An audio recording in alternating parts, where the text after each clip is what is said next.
Good morning. I'm Dr. Mrs. Sunita Tiwari from CMDPG College. And in my lecture of this part, I'll be continuing with another very important aspect of Way of the World, a very important question that is also being asked. That is the presentation or portrayal of women in the Way of the World. The Restoration Age, it served as a pioneer for women to enter into theatres after the restoration of Charles II. The sudden release from the Puritan morality resulted in wild abandon. The age encouraged immorality, indecency, and many of the social preoccupations of the Restoration England, they center on women. Their wooing, their dowries, and the way they are used. And during this period, we can understand that women had little legal power. Marriage in the upper class, it was viewed as a financial negotiation between two families. A price, or in other words, we can call it dowry, was set. Their daughter, which would be given to her husband to control. In return, he would provide a jointure, which would guarantee that his widow would receive a set of money annually if he dies. Women could not have property in their name during this period. They were not allowed to work, and if they did, the income would be for the husband. But women also had a free spirit during this age, and the institution of marriage did not play a very important role or a serious role. So Congreve presents a picture of this time in his play, with the characters like Mrs. Fainall, Mrs. Marwood, and Mirament. They represent the women of this age, and particularly Mrs. Fainall and Mrs. Marwood, they represent the illicit relationship women had during this period. Lady Wishfort adds humor to the play. Money is presented to control others. Control of money here lies in the hands of Lady Wishfort, as we can see her influence and control on other people's life. Lady Wishfort is a character who is over-eager, man-seeking widow. She ridicules the woman who does not accept the fact of aging gracefully.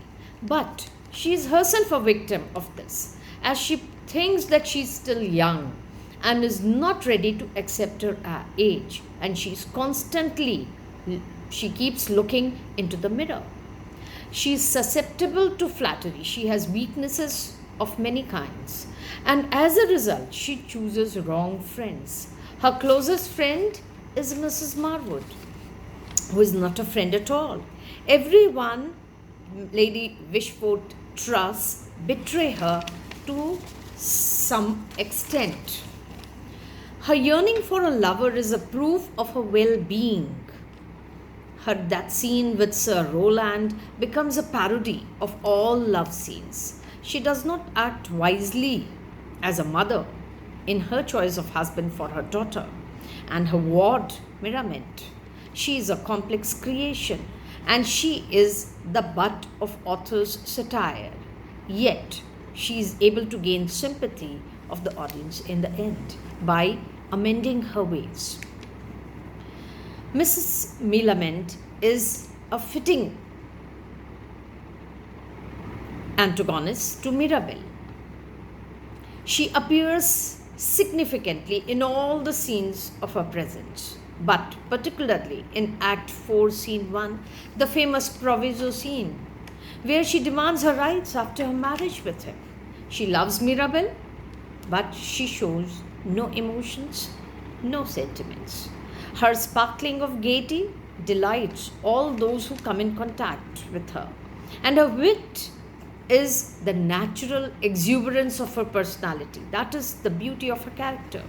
She is confident of Mirabell's love for her, but she knows that her admission of her love for Mirabell would mean surrender, which is a loss of identity. So she presents herself as a very strong character. She symbolizes a character who is fitting for herself and for the rights of all women. Another very important character is Mrs. Marwood. She is the mistress of Fainall. Her characteristic is hypocrisy. She pretends to love Fainall, but actually she is in love with Mirabel. She is wearing a social mask to hide her imperfections. But the cracking of this mask reveals the violent passions of hatred and revenge towards the other characters, particularly Lady Wishfort and Mirament. She is more cunning and vicious than even Fainall. Another woman character here is presented through Foible.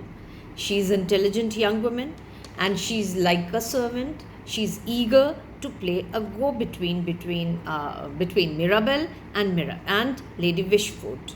In the end, her loyalty is only towards herself. So, in a way, in the play, the writer has presented the women characters and presented all the strata of society through the characters, through these four characters, particularly the upper richer class and the lower class, through the character of Foible. Thank you.